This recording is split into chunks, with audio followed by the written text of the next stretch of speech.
देखिए, सिविल सेवा की तैयारी शुरू करने के भी कई लेवल्स होते हैं। सिविल सेवा की तैयारी का एक हिस्सा है कि आप पढ़ाई कब शुरू कर दें सिविल सेवाओं के लिए, यानी कि सिलेबस की तैयारी कब शुरू कर दें। लेकिन पढ़ाई की शुरुआत करने से पहले एक लेवल और भी है, ये 2 लेवल्स और भी हैं। एक लेवल है कि सिविल सेवा परीक्षा की तैयारी के लिए अपने मन को मजबूत बनाना कब से शुरू कर देना चाहिए, क्योंकि मन की मजबूती बहुत ज़रूरी है इस परीक्षा में।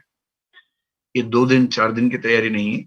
इस तैयारी में आपको लगते हैं लगभग 1 साल, 1.5 साल, 2 साल, कभी-कभी 3 साल भी।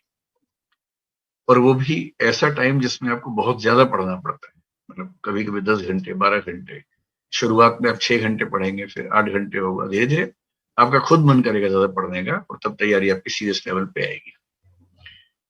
तो जब आपको 3 साल तक या 2 साल तक इतनी गहराई से इतना ज़्यादा मात्रा में पढ़ना हो, तो इसके लिए सबसे पहले तो मन का मजबूत होना ज़रूरी है। तो मेरे ख्याल से सबसे पहली ज़रूरत तैयारी के स्तर पे ये है कि आप अपने मन को मजबूत करें, संकल्प को मजबूत करें। दूसरी तैयारी है कि यूपीएससी की जो अपेक्षाएँ हैं आपसे, जैसा माइंडसेट आपका चाहिए, उस माइंडसेट की तैयारी करें। उस माइंडसेट में कुछ थिंकिंग स्किल्स हैं कि आपको सोचना कैसे चाहिए किसी भी मुद्दे पे। तो 360 डिग्री थिंकिंग जिसको बोलते हैं कि हर पक्ष के, यानी हर मुद्दे के पक्ष में, विपक्ष में उसकी उपयोगिता क्या है, उसके नुकसान क्या हैं, हर पहलू पर सोचने का अभ्यास होना चाहिए। जैसे सिंपल सा एग्जांपल ये कि मान लीजिए आपके पास व्हाट्सएप पे कोई मैसेज आया किसी जाति के खिलाफ, धर्म के खिलाफ, देश के खिलाफ, और उसमें कुछ नकली तथ्य पेश किए गए हैं। तो सीधे भरोसा करने की बजाय यदि आप उस पर थोड़ा सा रिसर्च करने लगते हैं, तो इसका मतलब आपका दिमाग अब यूपीएससी जैसा होने लग गया है। दी हुई बातों को वैसा का वैसा स्वीकार मत कीजिए, उन पर थोड़ा सा डाउट कीजिए। और रिसर्च करने के लिए क्या करना है, सिर्फ इंटरनेट पर जाके टाइप करना है गूगल में, बहुत सारे आर्टिकल्स आपको मिल जाएंगे। और जहां आपने किसी भी ऐसी बात को वेरीफाई करने के लिए कुछ आर्टिकल्स को पढ़ना शुरू कर दिया, इसका मतलब अब आप 360 डिग्री थिंकिंग के रास्ते पर चल पड़े। एक तो ये है। डिबेटिंग स्किल्स बहुत जरूरी है कि आप किसी भी बात के पक्ष विपक्ष दोनों को समझ के बैलेंस कर सकें। स्पीकिंग स्किल्स हैं जो इंटरव्यू में काम आती हैं कि आप ठीक से बातों को बोल पाते हैं। राइटिंग स्किल्स बहुत जरूरी है कि आप किसी बहुत बड़ी बात को जो 1000 शब्दों में है उसको आप 100 शब्दों में ब्रीफ कर पा रहे हैं, या किसी बहुत छोटे से विषय पर जो जिसका कोई सिर पैर समझ में नहीं आता है, उस पर आप 1000-1200 शब्दों का निबंध लिख पा रहे हैं। यूपीएससी में ऐसे निबंध आते हैं जो कई बार समझ ही नहीं आता कि वो क्या पूछना चाह रहे हैं, लेकिन उस पर 1200 शब्द आपको लिखने होते हैं। तो मेरा कहना यह है कि वैसे तो अगर आप एक अच्छे स्टूडेंट रहे हैं और 20-21 की उम्र में शुरू करते हैं या 22-23 में शुरू करते हैं तो भी कोई दिक्कत नहीं।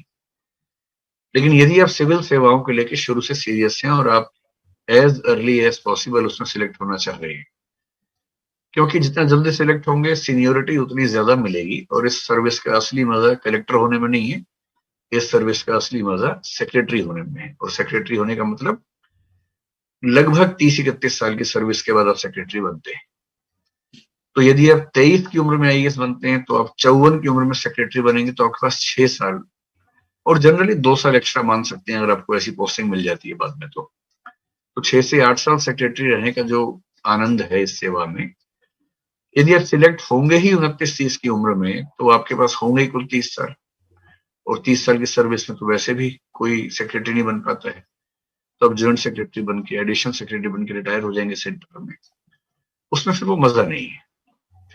तो यदि कोई सीरियस है शुरू से, तो मेरा ख्याल है कि स्कूल और कॉलेज लेवल पर कम से कम स्किल्स के स्तर पे काम करना चाहिए। डिबेट्स बोलना, चीजों को ठीक से पढ़ के कॉम्प्रिहेंड करना, विस्तार में लिखना, संक्षेप में लिखना, ये कुछ ऐसे स्किल्स हैं।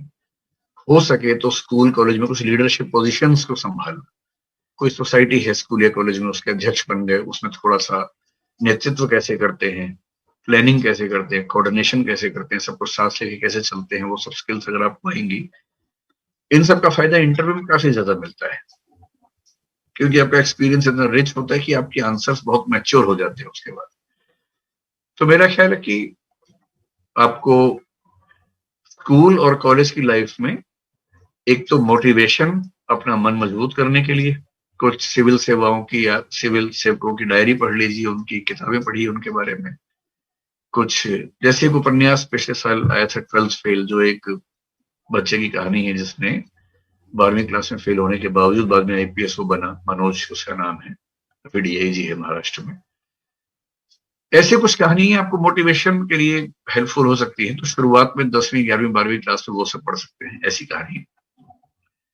और डिबेटिंग, पब्लिक स्पीकिंग, कुछ स्कूल कॉलेज की जिम्मेदारियां संभालना, राइटिंग स्किल्स में दो चीजें, किसी बहुत संक्षिप्त बात पे विस्तार में लिखना और बहुत विस्तृत बात को बहुत संक्षेप में ब्रीफ करना, इस तरह से कोई पॉइंट मिस ना हो। ये स्किल्स आप कॉलेज में अगर डेवलप कर लेते हैं तो मेरे ख्याल से कॉलेज के बाद, और यदि ये बहुत सीरियस हैं तो आप कॉलेज के फर्स्ट ईयर के बाद से सीरियस प्रिपरेशन में उतर सकते हैं। और अभी तो क्योंकि कॉलेज चल भी नहीं रहा है तो आप कॉलेज की शुरुआत से भी तैयारी कर सकते हैं। ऑनलाइन में तो ये सुविधा भी है कि आप अगर कोई ऐसा ऑनलाइन प्लेटफॉर्म ज्वाइन कर लिया आपने तो उसमें आप 2 साल 3 साल 4 साल तक जितनी बार चाहें पढ़ भी सकते हैं, रिवाइज भी कर सकते हैं।